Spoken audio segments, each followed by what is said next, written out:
She thought the worst part of her night was already over.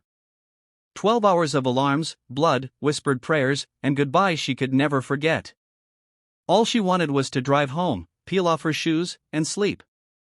But when the hospital doors slid open and 5 men in Navy SEAL uniforms stepped directly into her path, one of them trembling as he spoke her name, she realized her life was about to change forever, and so was the meaning of the word ma'am. She expected gratitude. She did not expect the most elite warriors in the world to be standing there because of her. The fluorescent lights of Mercy General hummed softly as Ana Morales signed the last chart of her shift. Her eyes burned with exhaustion, the kind that settled deep in the bones and made every step feel heavier than the last. She had been a nurse for 11 years, long enough to know that the hospital never truly slept, and neither did the memories it planted in you. Tonight had been brutal. A multi-car accident. A teenage boy who didn't make it. A mother who screamed until her voice disappeared. Ana had done what she always did, stayed calm, held hands, stitched wounds, whispered comfort. She wasn't sure she believed in herself anymore. She clocked out at 7:14 a.m., later than usual, and rubbed her temples as she headed toward the exit. That was when the automatic doors opened. 5 men stood there, tall, broad-shouldered, their posture unmistakable. Navy blue uniforms. Clean boots. Faces marked not by arrogance, but by something heavier, discipline mixed with urgency. The conversations around the lobby seemed to fade, as if the world itself had leaned in to listen. One of them stepped forward. "Ma'am," he said, his voice steady but strained, "are you Ana Morales?" Her first thought was that something was wrong. A mistake. A death notification.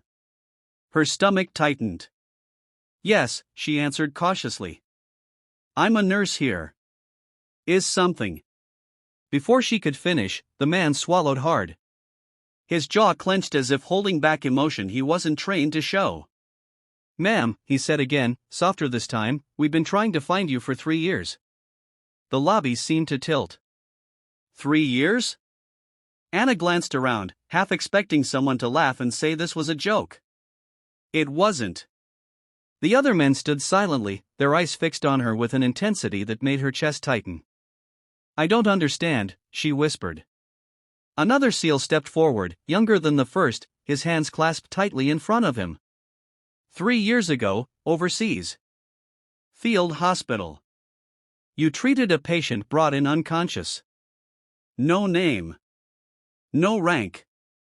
Just a body hanging onto life. Ana's breath caught. She remembered. The desert heat. The temporary medical tent. The explosion that had shaken the ground like the earth itself was breaking apart. She had volunteered for an international medical mission, thinking she could make a small difference.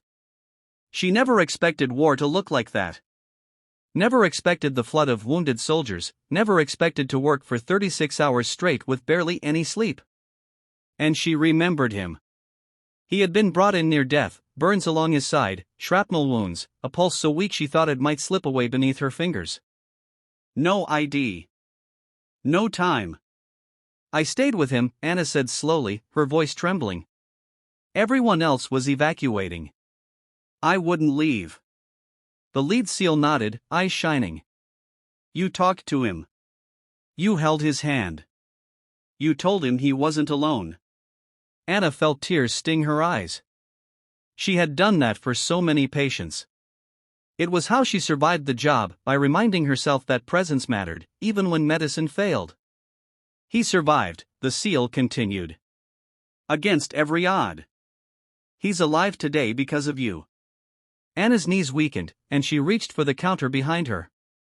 "And now," the man said, his voice breaking despite his effort to control it, "he's one of us again. But he never forgot you." The hospital doors whispered open behind them, sunlight flooding the lobby. Ana realized, in that moment, that the longest shifts don't always end when you clock out, and that some acts of kindness echo far beyond the walls where they were given. They didn't come to say thank you, they came to give her something she never knew she needed.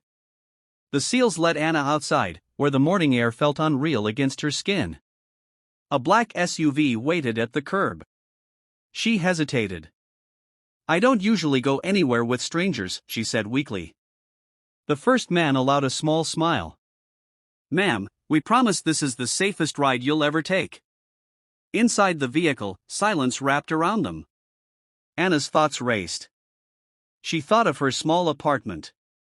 Her cat waiting for breakfast. The normal life she clung to so tightly. And yet, something told her this was a moment she was meant to follow. They stopped at a quiet park overlooking the river. The sun was climbing now, painting the water gold. One seal opened the door for her, and she stepped out, unsure of what to expect. A man stood near a bench, his back turned. He wore civilian clothes, but his posture was unmistakable. When he turned, Anna's breath caught. His face was familiar, yet changed. Stronger. Scarred. Alive. He walked toward her slowly, as if afraid she might disappear. "Ma'am," he said, voice thick with emotion, "you don't remember me." "But I remember everything." Anna covered her mouth. "I was the one who couldn't speak," he continued. "The one you kept talking to when everyone else had given up. You told me my mother would want me to fight. You told me it was okay to be afraid." Tears streamed down Anna's face now. "I didn't do anything special," she whispered. "I just stayed." He shook his head. "You stayed when it would have been easier to leave. That's everything." He reached into his pocket and pulled out a folded piece of paper, worn thin with time. "A doctor told me later you wrote your name on my chart, even when you didn't have to. I carried it with me.